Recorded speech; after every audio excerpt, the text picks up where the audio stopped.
Blue Tigers by Jorge Luis Borges.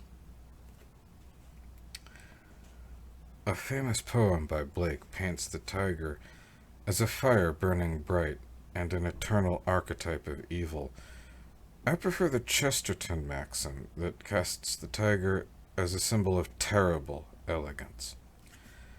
Apart from these, there are no words that can ruin the tiger, that shape which for centuries has lived in the imagination of mankind. I've always been drawn to the tiger. I know that as a boy I would linger before one particular cage at the zoo. The others held no interest for me. I would judge encyclopedias and natural histories by their engravings of the tiger. When the Jungle Books were revealed to me, I was upset that the tiger, Shere Khan, was the hero's enemy. As the years passed, this strange fascination never left me. It survived my paradoxical desire to become a hunter, as it did all common human vicissitudes. Until not long ago, the date feels distant, but it really is not. It coexisted peacefully with my day-to-day labors at the University of Lahore. I am a professor of Eastern and Western logic, and I consecrate my Sundays to a seminar on the philosophy of Spinoza. I should add that I am a Scotsman. It may have been my love of tigers that brought me from Aberdeen to Punjab. The outward course of my life has been the common one, but in my dreams I always saw tigers. Now it is other forms that fill them. I have recounted all these facts more than once, until now they seem almost to belong to someone else. I let them stand, however, since they are required by my statement. Toward the end of 1904, I read that in the region of the Ganges Delta, a blue variety of the species had been discovered. The news was confirmed by subsequent telegrams, with the contradictions and incongruities that one expects in such cases. My old love stirred once more. Nevertheless, I suspected some error. Since the names of colors are notoriously imprecise, I remembered having once read that in Icelandic, Ethiopia was Blaland, blue land, or the land of black men. The blue tiger might well be a black panther.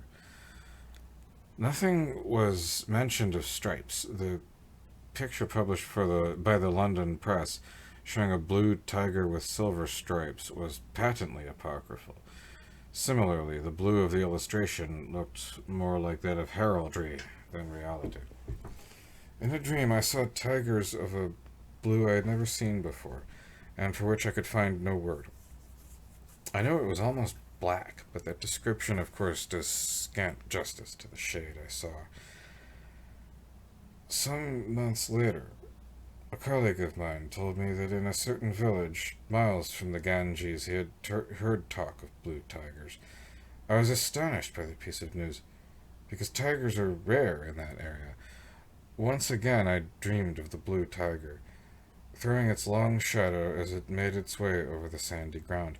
I took advantage of the end of term to make a journey to that village, whose name, for reasons that will soon be clear, I do not wish to recall. I arrived toward the end of the rainy season. The village squatted at the foot of a hill, which looked to me wider than it was high, and was surrounded and menaced by the jungle, which was a dark brown color. Surely one of the pages of Kipling contains that village of my adventure, since all of India, all the world, somehow can be found there. Suffice it to report that a ditch and swaying cane-stalk bridges constituted the hut's fragile defense. Toward the south there were swamps and rice fields, and a ravine with a muddy river whose name I never learned, and beyond that, again, the jungle. The people who lived in the village were Hindus. I did not like this, though I had foreseen it. I'd always gotten along better with Muslims, though Islam, I know, is the poorest of the religions that spring from Judaism. We feel ordinarily that India teems with humanity. In the village, I felt that India teemed with jungle. It crept virtually into the huts. The days were oppressive, and the nights brought no relief. I was greeted upon my arrival by the elders, with whom I sustained a tentative conversation, constructed of vague courtesies. I have mentioned the poverty of the place, but I know that it is an axiom of every man's belief that the land he lives in and owes his allegiance to possesses some unique distinction, and so I praised in glowing terms the dubious habitations, and the no less dubious delicacies served me, and I declared that the fame of that region had reached Lahore. The expressions on the men's faces changed. I immediately sensed that I had committed a faux pas I might come to regret. I sensed that these people possessed a secret they would not share with a stranger. Perhaps they worshipped the blue tiger. Perhaps they were devotees of a cult that my rash words had profaned. I waited until the next morning. When the rice had been consumed and the tea drunk down, I broached my subject. Despite the previous night's experience, I did not understand, was incapable of understanding what took place then. The entire village looked at me with stupefaction, almost with terror, but when I told them that my purpose was to capture the beast with the curious skin, they seemed almost relieved at my words.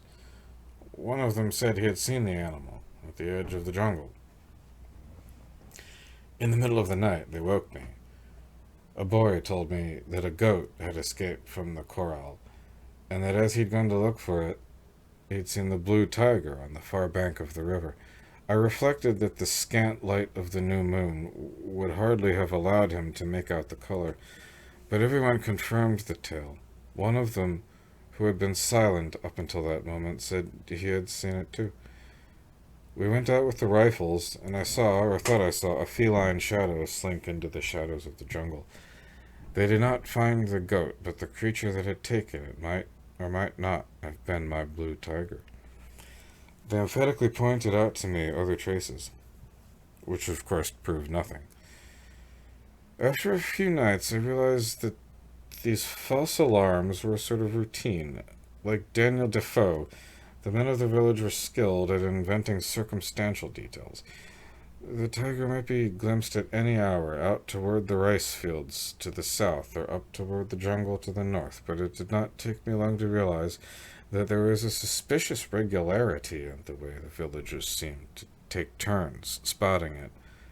My arrival upon the scene of the sighting invariably coincided with the precise instant that the tiger had just run off. I was always shown a trail, a paw mark, some broken twig, but a man's fist can counterfeit a tiger's prints. Once or twice I witnessed a dead dog. One moonlit night we staked out a goat as a lure, but we watched fruitlessly until dawn. I thought at first that these daily fables were meant to encourage me to prolong my stay, for it did benefit the village. The people sold me food and did domestic chores for me. To verify this conjecture, I told them that I was thinking of moving on to another region, downstream, in quest of the tiger. I was surprised to find that they welcomed my decision. I continued to sense, however, that there was a secret, and that everyone was keeping a wary eye on me. I mentioned earlier that the wooded hill at whose foot the village sprawled was not really very high. It was flat on top, a sort of plateau. On the other side of the mountains, toward the west and north, the jungle began again. Since the slope was not a rugged one afternoon I suggested that we climb it. My simple words threw the villagers into consternation. One exclaimed that the mountainside was too steep. The eldest of them said gravely that my goal was impossible to attain. The summit of the hill was sacred. Magical obstacles blocked the ascent to man. He who tried the peak with mortal foot was in danger of seeing the Godhead and of going blind or mad. I did not argue, but that night, when everyone was asleep, I stole soundlessly from my hut. and began to climb the easy hillside. There was no path, and the undergrowth held me back. The moon was just at the horizon. I took note of everything with singular attentiveness, as though I sensed that this was to be an important day, perhaps the most important day of all my days. I still recall the dark, almost black, shadings of the leaves and bushes. It was close to dawn, and the sky was beginning to turn pale, but in all the jungle around, not one bird sang. 20 or 30 minutes' climb brought me to the summit. It took me very little effort to imagine that it was cooler there than in the village, which sweltered down below. I had been right that this was not a peak, but rather a plateau, a sort of terrace, not very broad, and that the jungle crept up to it all around, on the flanks of the hill. I felt free, as though my residence in the village had been a prison. I didn't care that the villagers had tried to fool me. I felt they were somehow children. As for the tiger, constant frustration had exhausted my curiosity and my faith, but almost mechanically I looked for tracks. The ground was cracked and sandy. In one of the cracks, which by the way were not deep and which branched into others, I caught a glimpse of a color. Incredibly, it was the same color as the tiger of my dreams. I wish I had never laid eyes on it. I looked closely. The crevice was full of little stones, all alike, circular, just a few centimeters in diameter and very smooth. The regularity lent them an air almost of artificiality, as though they were coins or buttons or counters in some game. I bent down, put my hand into the crevice, and picked out some of the stones. I felt a faint quivering. I put the handful of little stones in the right pocket of my jacket, where there were a small pair of scissors and a letter from Allahabad. Those two chance objects have their place in my story. Back in my hut, I took off my jacket. I lay down and dreamed once more of the tiger. In my dream, I took special note of its color. It was the color of the tiger I had dreamed of, and also of the little stones from the plateau. The late morning sun in my face woke me. I got up.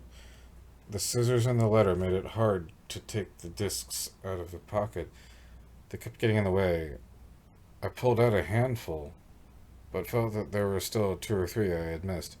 A tickling sensation, the slightest sort of quivering, imparted a soft warmth to my palm. When I opened my hand, I saw that it held 30 or 40 discs. I'd have sworn I'd picked up no more than 10. I left them on the table and turned back to get the rest out of the pocket. I didn't need to count them to see that they had multiplied. I pushed them together into a single pile and tried to count them out, one by one. That simple operation turned out to be impossible. I would look fixedly at any one of them, pick it up with my thumb and index finger, yet when I had done that, when that one disc was separated from the rest, it would have become many. I checked to see that I didn't have a fever, which I did not, and then I performed the same experiment, over and over again. The obscene miracle kept happening. I felt my feet go clammy and my bowels turn to ice. My knees began to shake. I do not know how much time passed. Without looking at the discs, I scooped them into a pile and threw them out the window. With a strange feeling of relief, I sensed that their number had dwindled. I firmly closed the door and lay down on my bed. I tried to find the exact position I had been lying in before, hoping to persuade myself that all this had been a dream, so as not to think about the discs, yet somehow felt the time. I repeated, with slow precision, aloud, the 8 definitions and 7 axioms of ethics. I am not sure they helped. In the midst of these exorcistic exercises, a knock came at my door. Instinctively fearing that I had been overheard talking to myself, I went to the door and opened it. It was the head man of the village, Bhagwan Das. For a second, his presence seemed to restore me to everyday reality. We stepped outside. I harbored some hope that the discs might have disappeared, but there they were on the ground. I no longer can be sure how many there were. The Elder looked down at them, and then looked at me. "These stones are not from here. They are stones from up there," he said, in a voice that was not his own. "That's true," I replied. I added, not without some defiance, that I had found them up on the plateau, but I was immediately ashamed of myself for feeling that I owed anyone an explanation. Bhagwan Das ignored me. He continued to stare in fascination at the stones. I ordered him to pick them up. He did not move. I am grieved to admit that I took up my revolver and repeated the order, this time in a somewhat more forceful tone of voice. "A bullet in the breast is preferable to a blue stone in the hand," stammered Bhagwan Das. "You're a coward," said I. I was, I believe, no less terrified than he, but I closed my eyes and picked up a handful of stones with my left hand. I tucked the pistol in my belt and dropped the stones one by one into the open palm of my right hand. Their number had grown considerably. I had unwittingly become accustomed to these transformations. They now surprised me less than Bhagwan Das's cries. "These are the stones that spawn," he exclaimed. "There are many of them now, but they can change. Their shape is that of the moon when it is full, and their color is the blue that we are permitted to see only in our dreams. My father's father spoke the truth when he told men of their power." The entire village crowded around us. I felt myself to be the magical possessor of these wondrous objects. To the astonishment of all, I picked up the discs, raised them high, dropped them, scattered them, watched them grow and multiply, or mysteriously dwindle. The villagers huddled together, seized with astonishment and horror. Men forced their wives to look upon the wonder. One woman covered her face with her forearm. Another squeezed her eyes shut tight. No one had the courage to touch the discs, save one happy boy-child that played with them. Just as that moment I sensed that all this confusion was profaning the miracle. I gathered the discs, all of them I could, and returned to my hut. It may be that I have tried to forget the rest of that day, which was the first of a misfortunate series that continues even until now. Whether I tried to forget the day or not, I do not remember it. Toward evening, I began to think back on the night before, which had not been a particularly happy one, with a sort of nostalgia. At least it, like so many others, had been filled with my obsession with the tiger. I tried to find solace in that image, once charged with power, now trivial. The blue tiger seemed no less innocuous than the Romans' black swan, which was discovered, subsequently, in Australia. Rereading what I have written, I see that I have committed a fundamental error, led astray by the habit of that good or bad literature wrongly called psychology. I have attempted to recover, I don't know why, the linear chronology of my find. Instead, I should have stressed the monstrousness of the discs. If someone were to tell me that there are unicorns on the moon, I could accept or reject the report or suspend judgment, but it is something I could imagine. If, on the other hand, I were told that 6 or 7 unicorns on the moon could be 3, I would declare a priori that such a thing was impossible. The man who has learned that 3 plus 1 are 4 doesn't have to go through a proof of that assertion with coins or dice or chess pieces or pencils. He knows it, and that's that. He cannot conceive a different sum. There are mathematicians who say that 3 plus 1 is a tautology for 4, a different way of saying 4. But I, Alexander Craigie, of all men on earth, was fated to discover the only objects that contradict that essential law of the human mind. At first I was in a sort of agony, fearing that I'd gone mad. Since then I have come to believe that it would have been better had I been merely insane, for my personal hallucinations would be less disturbing than the discovery that the universe can tolerate disorder. If 3 plus 1 can be 2, or 14, then reason is madness. During that time, I often dreamed about the stones.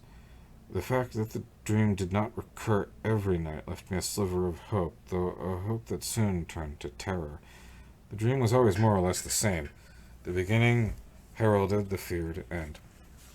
A spiral staircase, an iron railing, and a few iron treads, and then a cellar, or system of cellars, leading through the depths to other stairways that might abruptly end, or suddenly lead into ironworks, locksmiths' forges, dungeons, or swamps. At the bottom, in their expected crevice in the earth, the stones, which were also behemoth, or leviathan, the creatures of the scriptures that signify that God is irrational. I would awaken trembling, and there the stones would be, in their box, ready to transform themselves. The villagers' attitude toward me began to change. I had been touched by something of the divinity that inhered in the stones the villagers had named blue tigers. But I was also known to have profaned the summit. At any moment of the night, at any moment of the day, the gods might punish me. The villagers dared not attack me or condemn what I had done, but I noticed that everyone was not dangerously servile. I never again laid eyes on the child who had played with the stones. I feared poison, or a knife in the back. One morning before dawn, I slipped out of the village. I sensed that its entire population had been keeping an eye on me, and that my escape would be a relief to them. Since that first morning, no one had ever asked to see the stones. I returned to Lahore, the handful of discs in my pocket. The familiar environment of my books did not bring the relief I sought. That abominable village, and the jungle's thorny slope rising to the plateau, and on the plateau the little crevices, and within the crevices the stones, all that, I felt, continued to exist on the planet. My dreams confused and multiplied those dissimilar things. The village was the stones. The jungle was the swamp. The swamp was the jungle. I shunned the company of my friends. I feared that I would yield to the temptation of showing them that dreadful miracle that undermined humanity's science. I performed several experiments. I made a cross-shaped incision in one of the discs, put that disc with the others, and shuffled them around. Within 1 or 2 conversions I had lost it, though the number of discs had increased.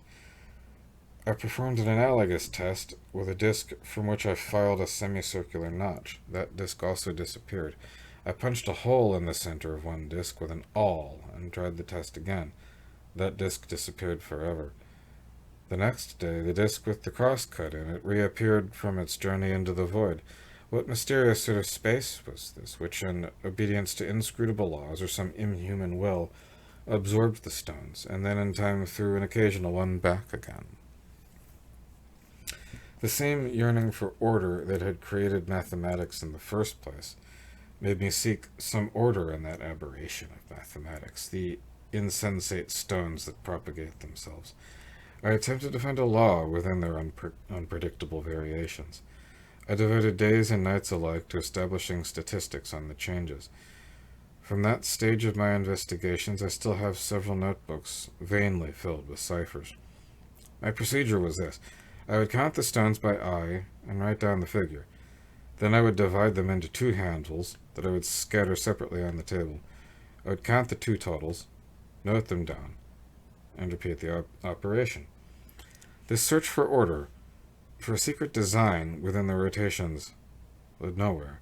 The largest number of stones I counted was 419, the smallest 3. There was a moment when I hoped or feared that they would disappear altogether. It took little experimenting to show that one of the discs, isolated from the others, could not multiply or disappear. Naturally, The four mathematical operations, adding, subtracting, multiplying, and dividing, were impossible. The stones resisted arithmetic as they did the calculation of probability.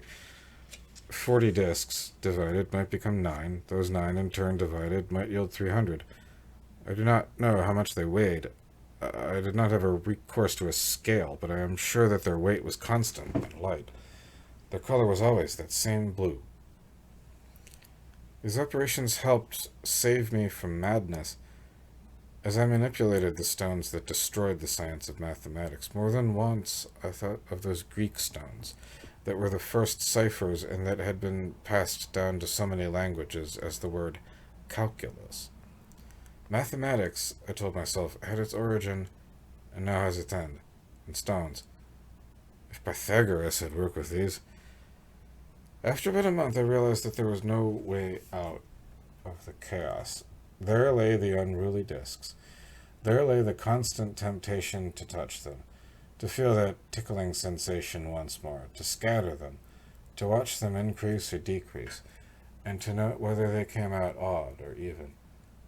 I came to fear that they would contaminate other things, particularly the fingers that insisted upon holding them. For several days I imposed upon myself the private obligation to think continually about the stones, because I knew that forgetting them was possible only for a moment, and that rediscovering my torment would be unbearable. I did not sleep the night of February 10th. After a walk that led me far into dawn, I passed through the gates of the mosque of Wazil Khan. It was the hour at which light had not yet revealed the colors of things. There was not a soul in the courtyard. Not knowing why, I plunged my hands into the water of the fountain of ablutions. Inside the mosque, it occurred to me that God and Allah are two names for a single inconceivable being, and I prayed aloud that I be freed from my burden. Unmoving, I awaited some reply. I heard no steps, but a voice, quite close, spoke to me. I am here. A beggar was standing beside me. In the soft light, I could make out his turban, his sightless eyes, his sallow skin, his gray beard. He was not very tall.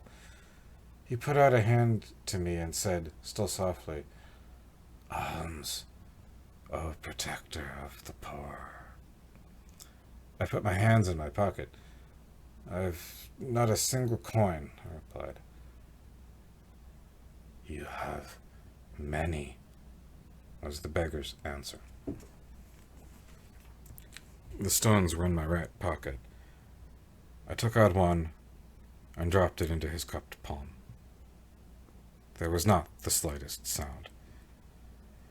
You must give me all of them, he said. He who gives not all has given nothing. I understood, and I said, I want you to know that my alms may be a curse. Perhaps that gift is the only gift I am permitted to receive. I have sinned. I dropped all the stones into the concave hand. They fell as though into the bottom of the sea, without the slightest whisper. When the man spoke again, I do not yet know what your gift to me is, but mine to you is an awesome one. You may keep your days and nights, and keep wisdom, habits, the world. I did not hear the blind beggar's steps, or see him disappear into the dawn.